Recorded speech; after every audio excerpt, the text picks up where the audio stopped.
Welcome to Change Bites with Rafah Mustafa. Each episode features practical tips and actionable approaches to change management, grounded in real cases and delivered in small bites. A key takeaway snapshot is shared on the host's LinkedIn profile, so there's no need to take notes while listening. Let's begin today's episode. Hi and welcome to Change Bites. Today we are talking about change impact assessments. One of the best ways to understand how a change will affect people and operations before rollout. When done well, impact assessments help us understand where the change will be felt most, where people may need extra support, and where potential risks sit. In this episode, we will cover what a change impact assessment is and why it matters. We will also look at the key areas to assess, share some practical tips for running workshops with SMEs, and finish with a few common mistakes to avoid. Let's bite into it.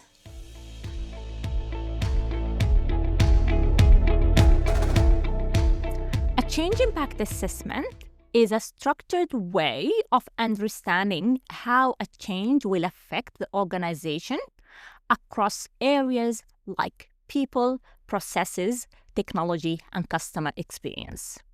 It helps project and operational teams move beyond assumptions and gain clarity on what is actually changing in day-to-day work. And importantly, it is not just about identifying impacts. It's about understanding the scale of those impacts, who is affected, and what support may be required to help people transition successfully.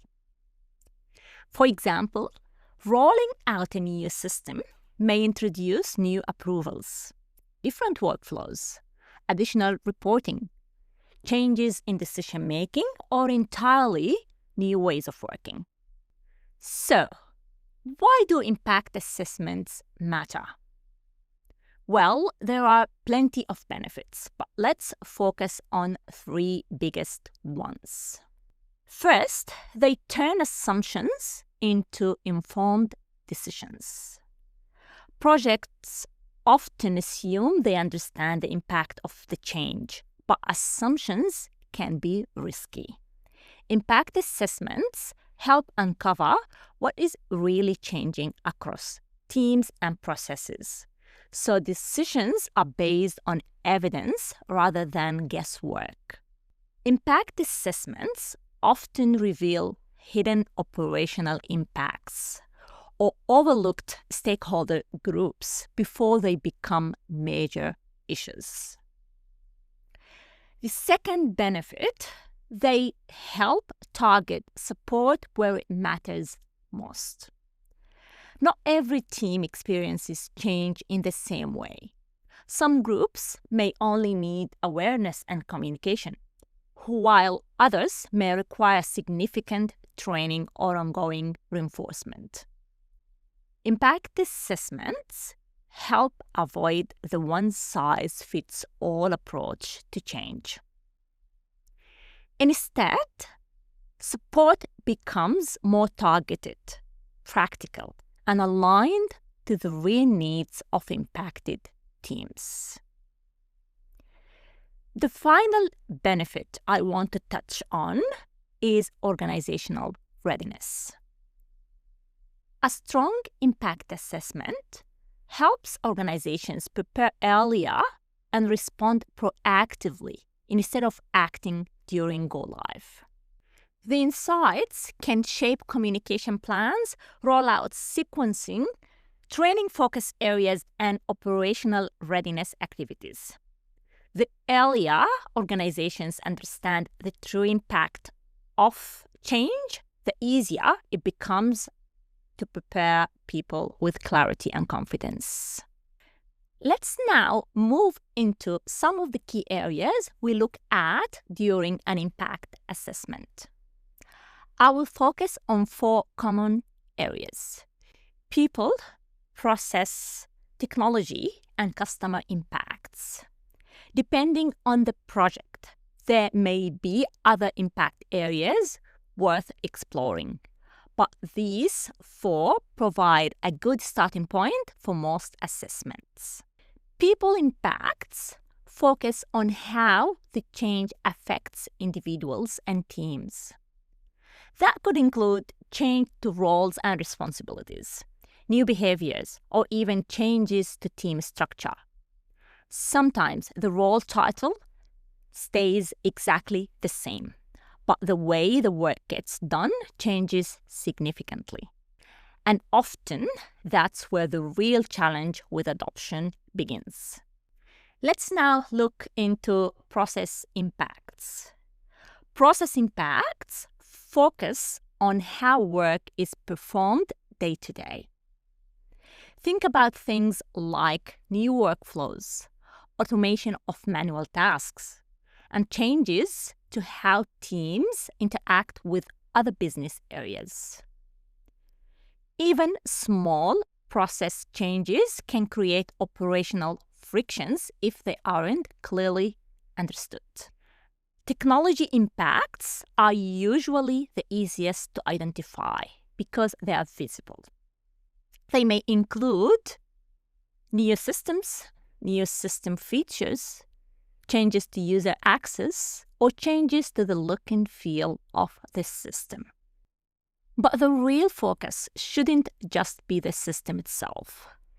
It's understanding how the system changes the way people work every day. And the last area on our list is customer impacts. The key question here is, what's the impact of our project on customer experience? That may include response times, communication channels, or customer expectations. Now, let's move into the practical side and talk about how to actually run a change impact assessment. One of the most effective ways to run impact assessments is through workshops with SMEs and operational representatives. Tip 1, bring the right people into the room. This might include SMEs, frontline representatives, operational leaders, technical leads, process owners, and sometimes customer-facing teams. The goal is to bring together people who understand both the current state and the future state. Tip 2, use a simple template that works. A good template doesn't need to be complex. Often, a simple structure covering current state, future state, what the gap is, who is impacted, and what the impact level is enough to drive meaningful conversations. I would also recommend including what's staying the same, because this becomes very useful later when drafting communications and helping anchor impacted people during the transition. Tip 3, focus on what will actually change. The discussion should focus on operational reality. Avoid staying too high level. To get the conversation moving, I often ask questions like, what will people stop doing? What will they start doing? What becomes easier? What becomes harder? What decisions change? What new risks or dependencies appear? These conversations often surface impacts the project team hadn't fully considered. Tip 4, align on impact levels early. Ratings can be subjective and often become a point of debate. One approach I've found useful is linking impact levels to the amount of training required. For example, less than 1 hour of training, less than an hour, might be low impact. 1 to 3 hours, medium impact. And more than 3 hours, high impact. Whatever criteria you use, agreeing on it upfront helps create more consistent discussions and assessments. And finally, tip 5, turn insights into action. And this is the most important part. A change impact assessment should never sit untouched in a spreadsheet.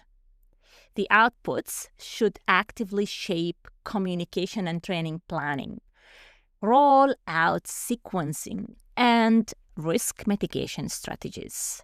That's where the real value sits. Before we wrap up, let's quickly cover a few common mistakes I often see with change impact assessments. The first mistake is treating impact assessments as a checkbox exercise rather than a tool to guide real project decisions. Another common mistake is focusing only on technology impacts and missing the people, process, and operational impacts around the change. I've also seen projects wait too long to run impact assessments when many important decisions have already been locked in. Not ideal. I've also seen situations where the impacts themselves are kept too generic. Teams describe the current state as clunky and future state as more efficient, without clearly explaining what is actually changing in the work itself. Another trap is assuming all business units experience the same impact, even though operational realities can vary significantly across teams. And finally, one of the biggest mistakes is never revisiting the assessment as the project evolves and new impacts emerge. Impact assessments should remain active throughout the project lifecycle, not treated as a one-off activity completed at the start of the project. Let's finish with a quick recap of the key points we've covered today. A change impact assessment helps us better understand the scale of change and what it really means for the business. We discussed 3 key benefits: moving beyond assumptions, targeting support where it matters most, and improving organizational readiness. We explored 4 common impact areas: people, process, technology, and customer impacts. We also covered practical tips for running effective impact assessment workshops, from involving the right people to turning insights into actions. And finally, we looked at some common mistakes to avoid, including keeping impacts too generic, focusing only on technology, and treating the assessment as a one-off activity. Thanks for tuning into Change Bites. Remember to check out the Insights snapshot on my LinkedIn page. Until next time, keep shaping change that works on the ground. Thank you for listening to Change Bites. A key takeaway snapshot from this episode is available on the host's LinkedIn profile. Links to all resources mentioned are included in the podcast notes. Podcast updates are also shared via the Agile-Brainz LinkedIn page. Follow Change Bites to stay up to date with future episodes.